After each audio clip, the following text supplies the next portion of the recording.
All right, everybody ready? All right, we're going to do it on 3. 1, 2, 3.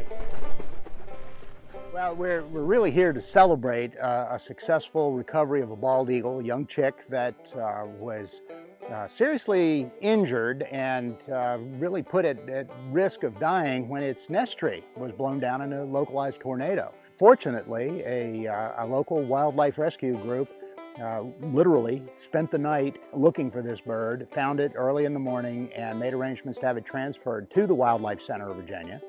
Bringing it back here, particularly to the cliffs, which are very, very significant to the Native American communities that were historically in this area, the Rappahannock tribe in particular. The eagle is a very important totem and spirit animal to most Native Americans, and it just was the perfect convergence of interest and opportunity. Watching her return to the river is like watching us return. It's like synonymous to what the tribe is doing right now and returning to the river. And the fact that she was a female, and I'm a female leader, really resonated in my spirit this morning. This was a strategic military location for the tribe that we could see all the way down, up and down the river to see anyone who was coming in to try to invade in our territory. And so this is such a significant place. And I always knew that because when you come here, you can feel the sacredness of this land.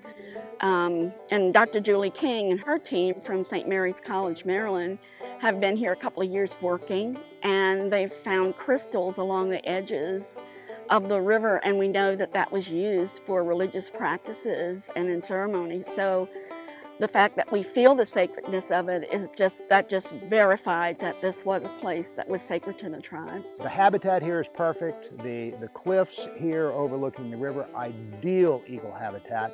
The river here is clean. There are lots of fish in here, and this eagle is going to have every opportunity to thrive. We wanted to bring this bird to the refuge for a number of reasons. First of all, part of this bird's problem was lead poisoning. And it was obviously fed something by its parents that was contaminated with lead. The deer that are shot by the hundreds of thousands of Virginia, each one of those gut piles contains little shards of lead, and each one of those little shards is a toxic time bomb. It takes only as much lead as would be equal to the size of a grain of rice to provide a lethal dose of lead poisoning for an eagle. And that's not very much. And it's cumulative. So if they only get a piece the size of sand this year, and a little more next year, and a little more the year after that, it continues to build up because the eagle's body does not have a natural way to eliminate it from its system. The refuge here is in the process of planning the elimination of lead from the entire refuge, which means that people who come to the refuge to hunt will have to hunt with non-lead ammunition. So we have lots and lots of outreach programs to the public, just talking about the majesty of wildlife, and especially eagles. They're incredible birds. The bird we released today has a 7-foot wingspan, has feet the size of my hand, including the talons, and 500 pounds of pressure per square inch. They're remarkable birds.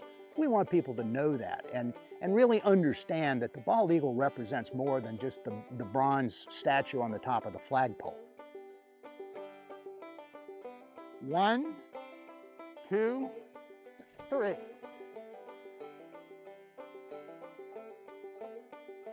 And that's the way it's supposed to go. Now you notice that one point just before she turned and went into the trees where she soared and kind of extended her wings. There's a point that's my favorite point in the release, because it is at that moment she realizes she's free.